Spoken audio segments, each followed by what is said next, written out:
Muslims laid the foundations for great many things that we see and use today. But you have evaded my question. I was talking about glorifying Muslim rulers who are not necessarily... Madam, excuse me. Perhaps you misunderstood. I never glorified the rulers. I glorified a civilization.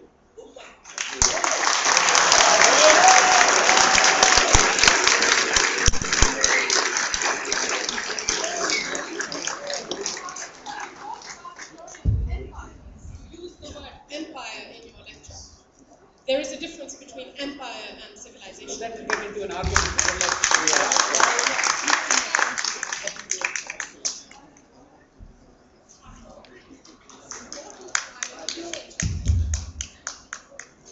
Any other question? Do you take? I have a question. Sir, I'd just like to say that we are so much more fond of blaming it on other people that we can't take our faults for ourselves.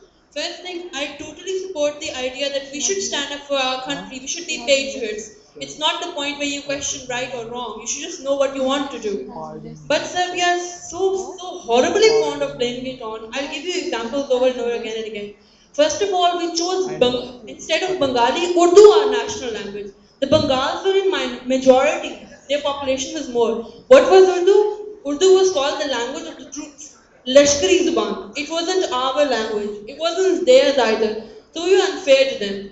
We were broke. They had a tobacco cultivation. They gave us money. We picked our language. So now, technically speaking, since we are talking more the land, keep the language national language, why don't we have Balochi our national language now?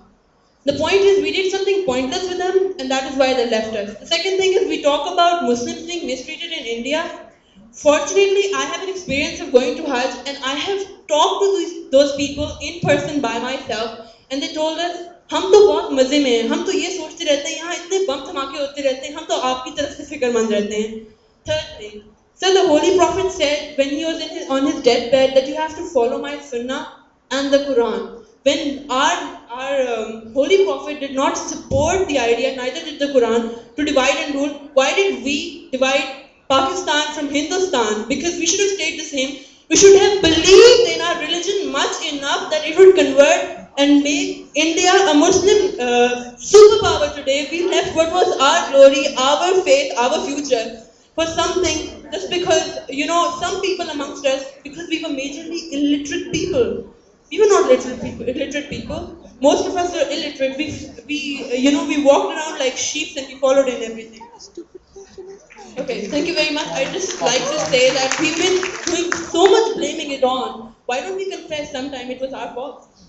So, beta, ये बात, आइए तो, so many times we talk to Indians because one thing that I found in Indians is they don't talk, they just abuse. But whenever they try to talk,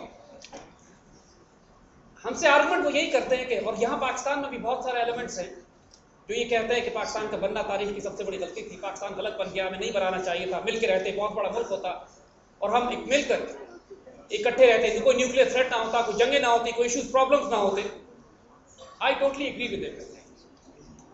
और by God हमारी जिंदगी का भी यही मकसद है. हमने कई दफा हिंदुओं से यही बात की, इंडियन से ये बात की, if you so sincerely believe that we should live as one great nation together, then we have a history of 1000 years to prove that we can coexist with each other. We will remove the boundaries, create a larger country, but only one condition: इस बड़े मुल्क का नाम पाकिस्तान रखा जाएगा.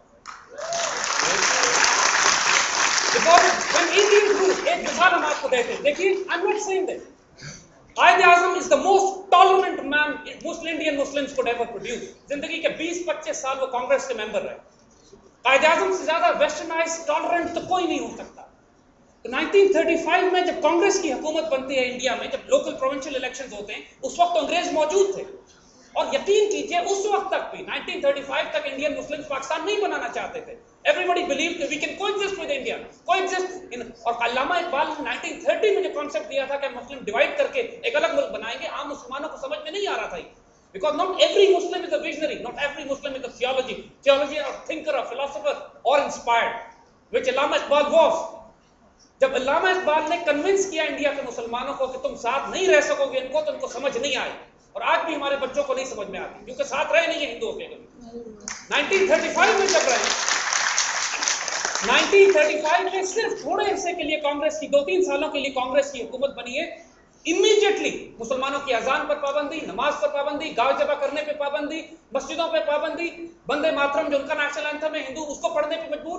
1939 में कांग्रेस की हुकूमत टूटी है। And read history again, it was Quaid-e-Azam who told the Muslims of India celebrate the day of deliverance. शुक्र अदा करो कि आज भी सफल हो। When if Qaid-e-Azam could not coexist with Indian Congress, my dear children, whoever says that we should have lived together, deceiving you. वो गाय की पूजा करते हैं, हम गाय को खा जाते हैं। We are not similar.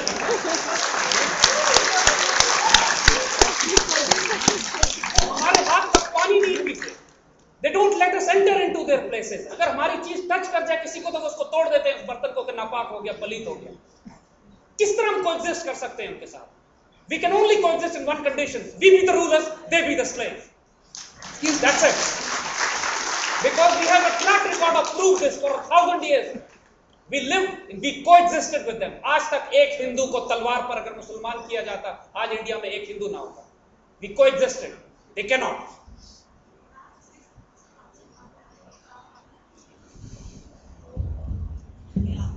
I am a Kashmiri Muslim. I'm from occupied Kashmir, and I've had first-hand experience of staying in India. And I just want to say one thing, that in India, a Muslim can only live properly if he doesn't behave like a Muslim. Hindus in India, as long as you're not following your religion properly, they will be the best of your friends.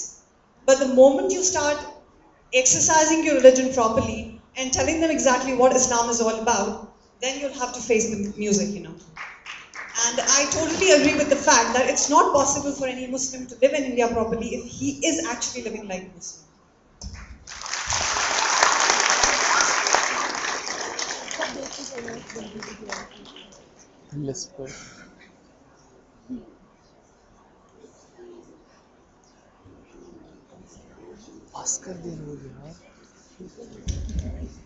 Assalamu alaikum, Dr. Saab. My name is Zaid, sir. I'm really glad you approached all the crises that we're facing from a religious perspective. एक हदीस मैंने कुछ अरसा पहले सुनी थी, I don't know exactly how it went, but उसकी जिस कुछ ऐसे है, कौम अल्लाह ताला जैसी भी कौम हो उसको वैसे ही हुक्मरान देते हैं। कुछ देर पहले आपने हमारे हुक्मरान, हमारे लीडर्स, उनको आप क्या कह रहे थे, कैरी लूगर बिल की जब आपने बात की थी, आपने कहा था कि बेशरम बेहया। आपने यहाँ पर हर बैठे पाकिस्तानी को बेशरम बेहया बुला रहे हैं। मतलब आप, you've been talking about different crises. I'd just like to take two crises that we've recently seen, the sugar and wheat crisis. Do you know of any of the owners of the sugar mills that were either Indian, American, Jewish, anything? Please, you clarify that.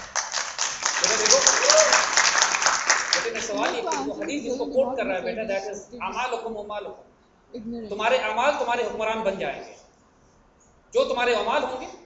और इसमें कोई शुबा नहीं है कि we as a nation we have made mistakes, और punishment के तौर पर literally whatever the present government is, by God I feel they're a curse, there's a punishment, इसमें तो कोई शुबा नहीं है। लेकिन the reason we have degenerated to this level is because of our leaders, कि ना ये निगाह बुलंद है, ना सुखन दल्लबाज है, ना जापुर सोज है। मगर ये लीडर्स क्या अपनी उम्मत को, अपनी कौम को रिप्रेजेंट करते हैं? No, they don't. क्या do we want to sell an auction or honor for the sake of few takas, a few dollars that they get? No, we don't. Do we want to compromise our self-respect and dignity? Don't you want to live with dignity and honor in the world and be the greatest and the most powerful nation on earth? Yes, we do. And if you do, then you're different from your rulers and leaders. इसको generalise नहीं किया जा सकता कि हमारी कौम नाउजुबिल्लाह बेशरम और बेहया, हुक्मरान है, कौम नहीं, कौम गैरतमंद है। And we take a stand for that. Because अगर ये कौम बेगैरत और बेहया होती तो दुश्मन इसको ओवररन करके खा चुका होता। 2005 के ज़लज़ले में हमने देखा किस तरह इस कौम ने कुर्बानी दी। आइए हम आपको मिसाल देते हैं। सवात में 24 लाख लोग अपने घरों से निकाले गए थे, अभी 2 महीने पहले की बात है। 24 लाख लोग घरों से निकाले गए थे। हुकूमत के पास कोई इंतजाम नहीं था उनका ध्यान करने का। सिर्फ 4.5 लाख लोगों को हुकूमत की तरफ से राशन और सामान दिया गया। 20 लाख लोग कहाँ चले गए? फ्रंटियर के लोगों ने अपने घरों में ठहराया उनको ले जाकर। पूरे फ्रंटियर ने दरवाजे खोल दिए अपने। The nations opened their hearts